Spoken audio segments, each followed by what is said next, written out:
What's up, everybody? Welcome back to the Daily Stack, and today is going to be a solo episode. We're in the studio running the camera this time, and probably going to start bringing a video element. If you caught the last episode of Craft on Daily Stack that I dropped, it was episode Deuce. It was the second episode or installment of what I was up to in 2019 when I was traveling around competing in the IBJJF circuits of the Nogi variation.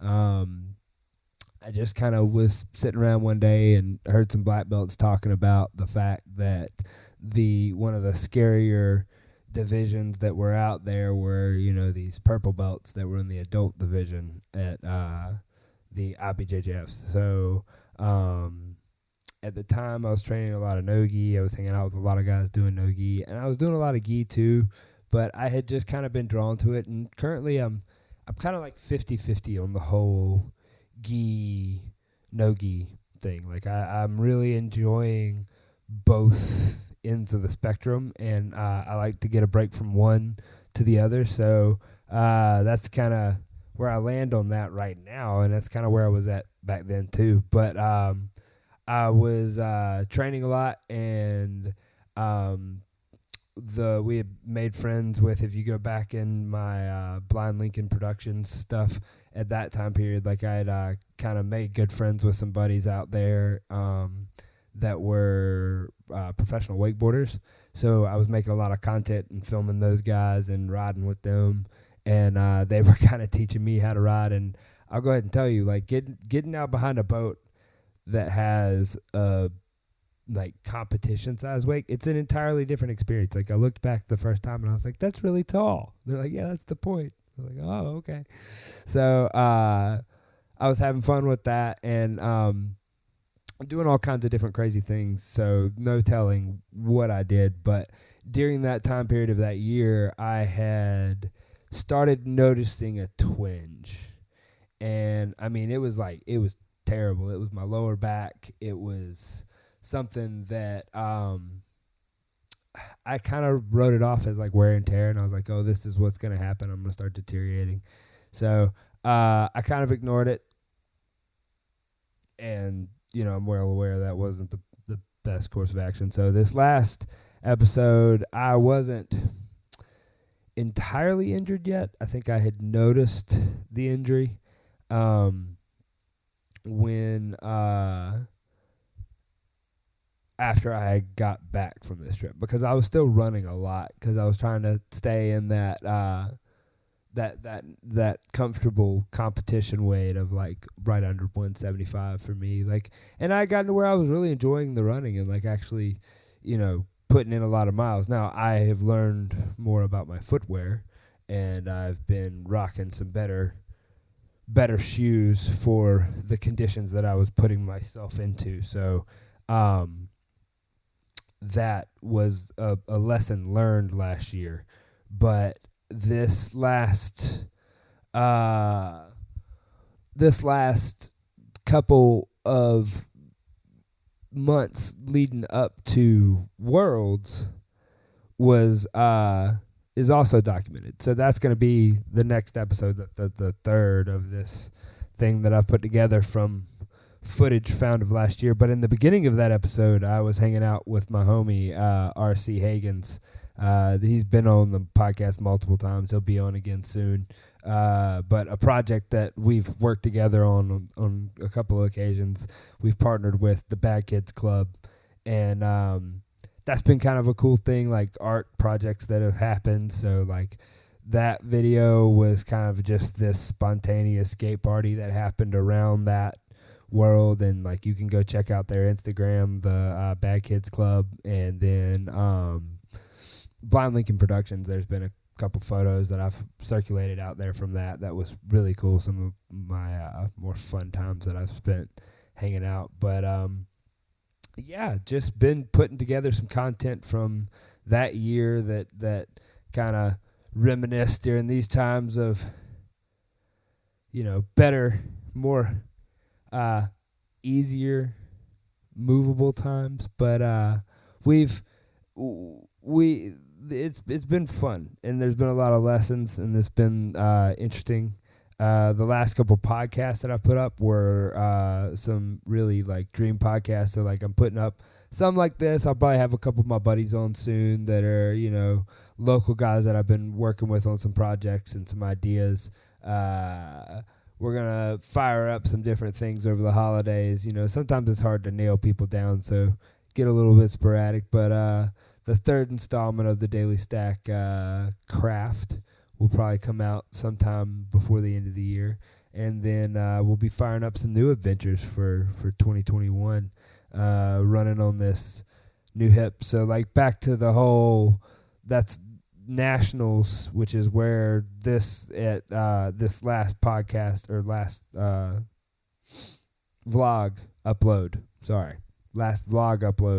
the craft, episode deuce on my YouTube channel, is where I went to Vegas to go to Nationals, and I had just kind of noticed the twinge in my back and my hip, but I kind of, just it's wear and tear. I'm training every day. I'm, getting 2, 3, sometimes a lot more training than I probably should be doing in a day, but like just trying to cram in as much as I could at any gym that would, have me for an hour. And so absorbing a lot of what I saw and what I was around has only like just now started to catch up to me. Like I've started to like re-see things, and I'm like, oh yeah, I saw that like 2 years ago, and now it makes sense because I've done this and that. So that's what's been interesting about this like whole jiu-jitsu thing. And I've tried to document it, and I'm going to try to get more on a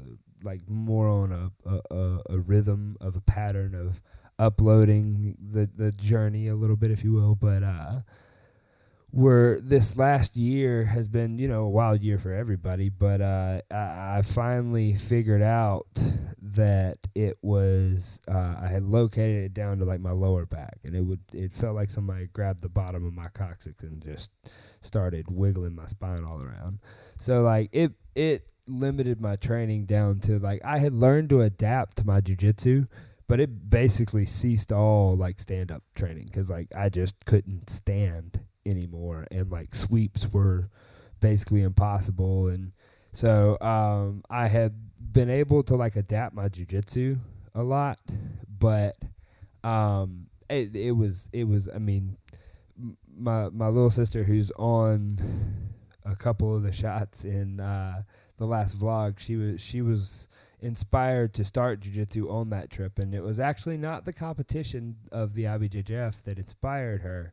It was, we went by the Las Vegas 10th Planet and rolled with those guys. I rolled with those guys. Like, she wasn't really training at that point yet, but like she saw kind of like the open, just like fist bumping. Like you can see on the thing. I mean, I got worked by like 3 of those guys. Like it was some hard training, and it's what I love about jiu-jitsu is like, it doesn't matter how good you get, you're always going to be able to go find somebody that's better than you. But that's kind of what inspired her to start jiu-jitsu. And so that trip was a really fun one. It was one that I really enjoyed.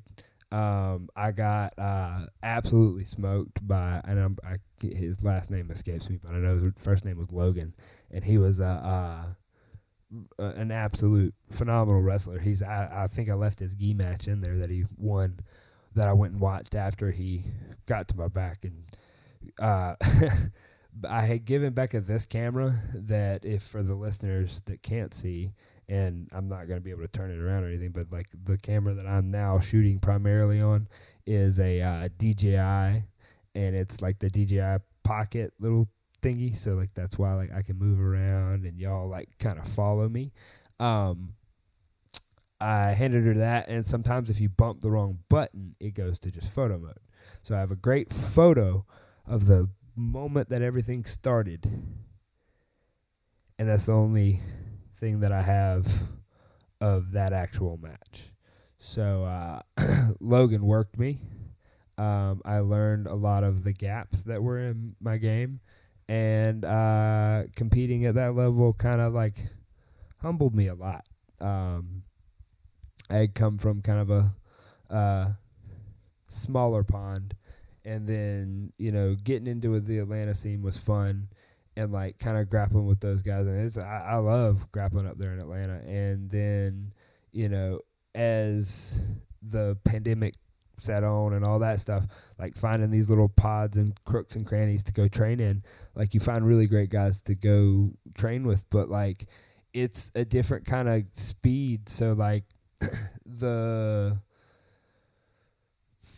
it was like 3 weeks ago, I was working with my buddy over at 10th Planet in Perry, where he put on one of his first live events over there, and guys were going full competition speed, and there's money on the line. And when there's that is going on, like guys go a different kind of speed. He's like, he'll grab that heel hook, and he may or may not be that nice guy that just sits there and says, hey man, I got you. Or he may have been that guy one time and not won. And so, you see guys not being the nice guy like you see in the gym, where they're like, oh, I got you. We're being friends. We're being good training partners, which there's merit to that. It's just a whole different kind of level. So this year I haven't competed at all. I've had the itch a lot, but we went through, and when I started complaining about my back, I went to the doctor, and they like took x-rays, and they were like, well, it's not your back, but that labrum does not look like it's still together. So long story short, got the MRI, got the big needle, which y'all are talking about big needles like that. It really wasn't that bad. So like if you're having one of these like sciatic problems or like nerve problems that might be something to do with your labrum, it's not that bad to get it checked out. That needle is not that bad. But I got the labrum repaired, and then from wherever it was torn at whatever point, however I did it, I mean, take your list of what could have possibly happened, but we were able to fix it, and they shaved off. There was where it had been torn, and it was like smacking into my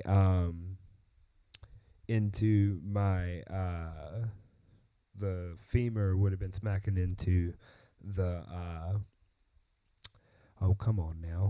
the pelvis. Thank you, whoever was just yelling through the camera or your headphones. Yeah. So where it had been smacking up against that, it had created this calcium deposit, so they had to like shave that off. So we fixed that. That was July. So however long ago that was. I'm not really watching calendars these days. Yeah,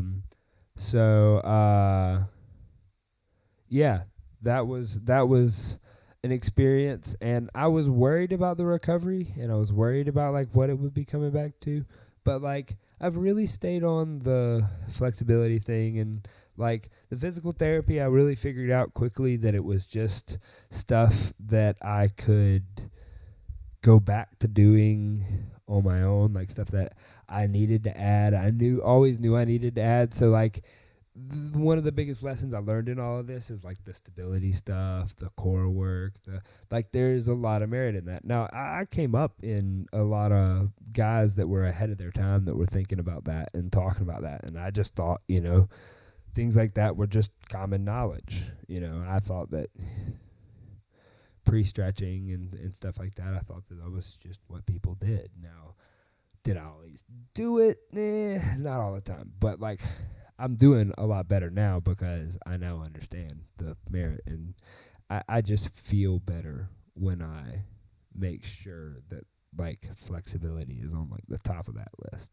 But yeah, so if you want to go watch that episode, it's on my YouTube channel, which is kind of coming back to life. We might go back daily now that I'm shooting on this camera here, because it's in the pocket, shootable. Edit time is really kind of what dictates a lot of that. When you're working with different clients, it's sometimes hard to convey to them that like the amount of time that like building a story or edit time or edit on anything kind of means. Like you work with anybody on photography, film, anything like that, like edit time is something that I've learned that I need to relay in a better way. That it's when you're shooting daily. I made the joke multiple times back when I was running the daily vlog of it's almost hard to not become the comedian that's like telling airline jokes, because it's all you do. you insert yourself and you're inside this cycle, and you're making vlog after vlog after vlog after vlog that is, you eventually get to like mirror, looking in the mirror, looking in the mirror, looking in the mirror, looking in the mirror, looking in the mirror. So like it kind of gets repetitive. So that's, I veered off, and like I never really wanted to like turn the camera around and be like, ooh, but I got to the point that like I kind of had to go off and make things happen, I thought, and like work things through that way. But now I think that I've structured it for other people. I've seen the errors and the gaps and the things that like working things like this and working this new age like media and mediums to reach people and to get things out there is a lot like dieting. It's a lot like trying to teach people how to train themselves or do things. Is like, if I can tell you everything, I can show you how all this can work, but if you don't day in day out make content like this right here, this is a decision to make content. And then like the footage that gets made, all the footage that I've brought in. One of my weak points has been B footage, and it's come from my failure to have the proper amount of equipment, because like sometimes B footage is hard to capture when you're trying to run one camera or run two cameras that need to be caught in the. So that's probably next year. I'm really going to try to emphasize B footage, and I have a couple different projects that I want to work on to like play with that. But this is just an evolution thing. So like I think that I'm going to evolve whatever this channel is, and this podcast and everything else that kind of goes around it. I think that this shows that you can push independent media and independent things out there. I've been involved in a couple projects that I think that we can make things digitally that are still organically fun to engage with, and not just what all this stuff is out there of just constantly influencers selling you something, or just influencers trying to find other influencers. So but I'm pretty excited about like that project I mentioned earlier that I worked on, that live feed with Stephen Eakin over there at 10th Planet Perry. That's kind of a cool concept that we threw that together in a couple days. So I'm excited about the next one, and kind of interested on what that's going to develop into. I mean, I've been around the 10th Planet system. I've never really been in it. And in the last, year, I've kind of been introduced to it through Steven. And I actually hung out with them a little bit in, like I said earlier, in Vegas. Was one of the first, like, gym experiences. And they were super open, welcoming. It was the week of Nationals, so there was tons and tons of people there to compete. So there were a lot of guys to train with. And then I'll drop it in the next one. When I was in California, I went out there and saw Steven in San Diego and met up with him and rolled at that spot. And there was a lot of good that came from like the being, seeing that network and seeing like how open, like, and like you can just expect it to be. And a lot of like jiu-jitsu gyms, I wish more people understood that's how open it is. Like, you're not going to go in there like, I don't know, like, you're not going to go in there and just get like handed to you. Like, there's hardcore dudes. Like, there's gyms that like you're walking into a Shark Tank. Like, there's no ifs, ands, or buts about it. Like, there are gyms like that, and then there's gyms that are, you know, happy-go-lucky, like, hey, yo, let's, and majority of them are super welcoming like that. Very rare do you find the ones that, you know, on at least are like the super popular list out there. But I don't know, that's one of those. We need one of those for the community. But I'm hoping to kind of build this channel up a little bit, maybe diversify a little bit and have a couple more shows that get made. I'm looking to compete early on in the grappling realm. We're back 100%. I think that I could handle a camp for, you know, middle of the year.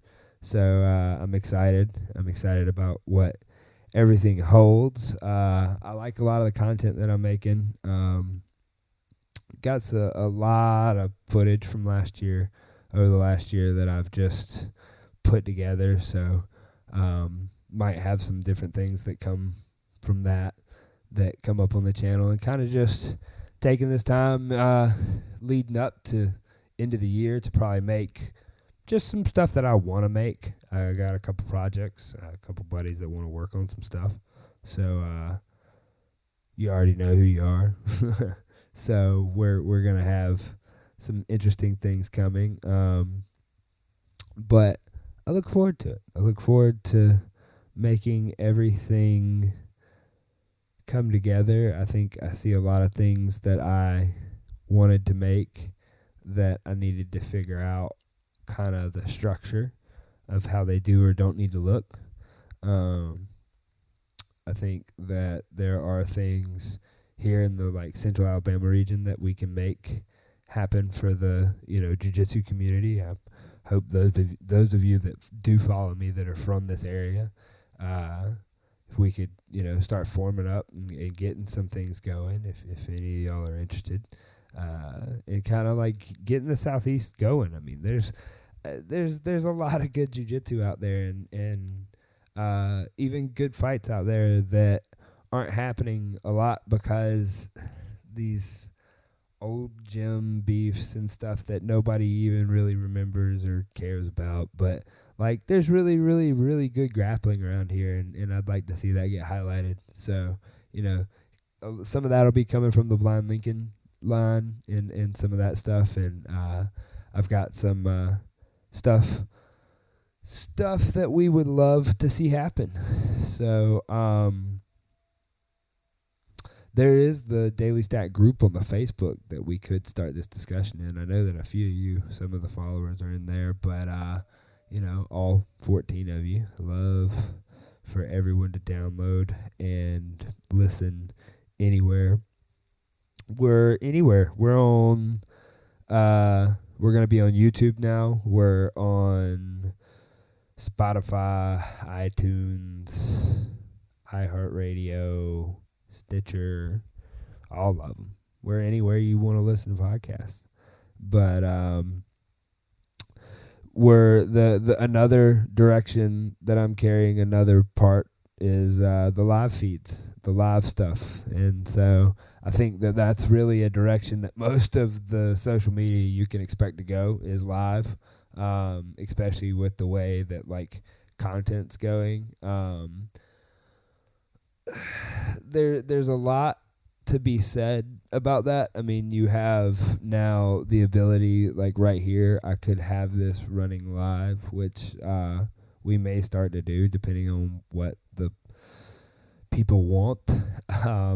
So, I've spent some time in the social media world and in the content creation and marketing, and a lot of times people struggle to see what the ROI for doing those kinds of things is. But a lot of times it's just purely creating the culture around it. I mean, you look at something like Matthew McConaughey recently had his drop of his book. I think it's Green Lights, I believe is what it was called. But listen to him of he's able to sit at his desk in Texas and go to 15 different, what would normally take him 15 to 30 days to do a book tour, he does like in 3 days. And he's everywhere you can see him. He's all over the internet and, never left the comfort of his home. It's we've created this thing that everyone engage with. And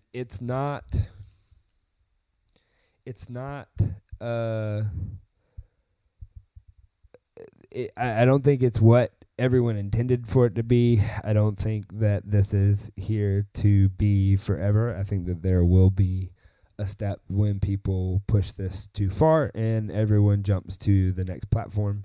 What that platform is, if anybody could tell you, they'd be a billionaire. But right now, like the way that people are engaging, you can create content that people want to see as a company.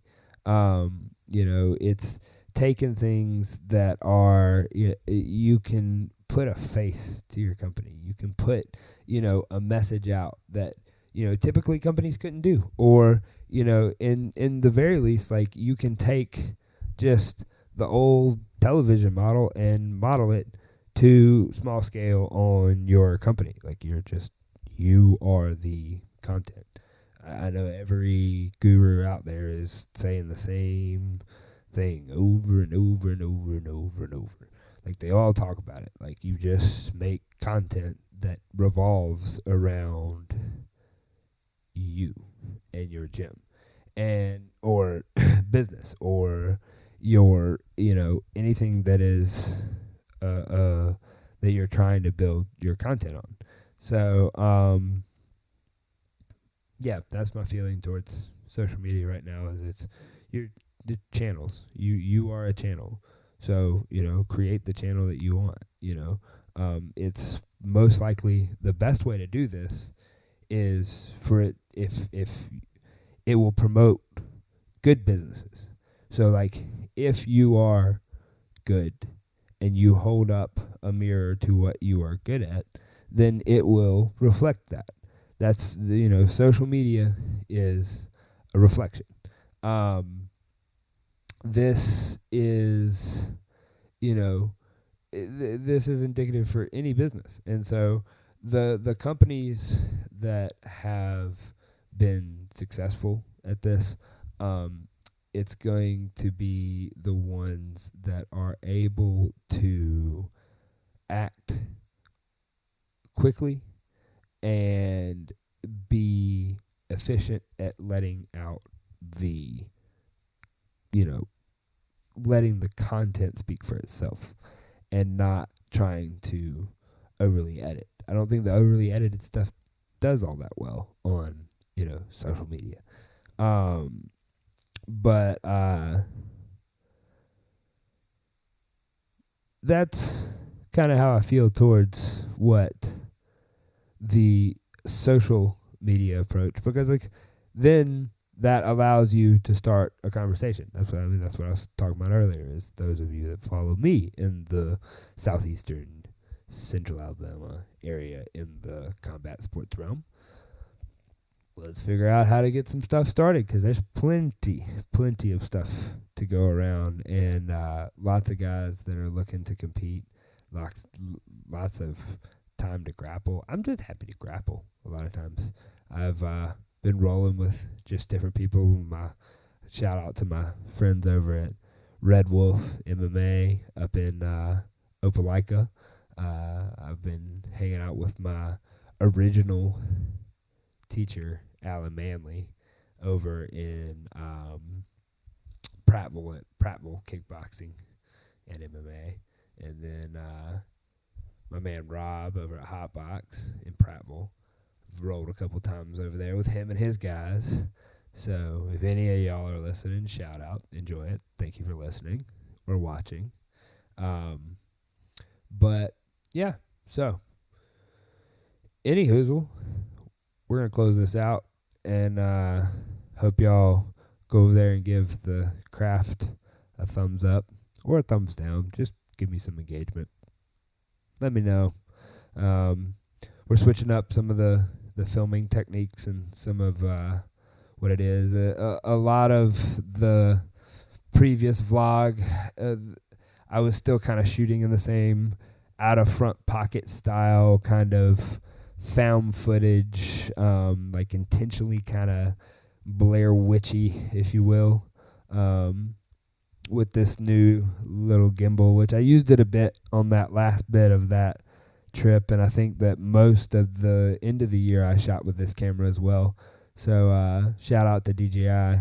I'm using a couple pieces of equipment from them now, and I'm gonna change the vlog up a little bit and see if I like playing with it. And I might play with it daily. I don't know. Might see you guys every day. But either way, thanks for listening. And yeah, give it a follow, subscribe anywhere you're listening. Peace.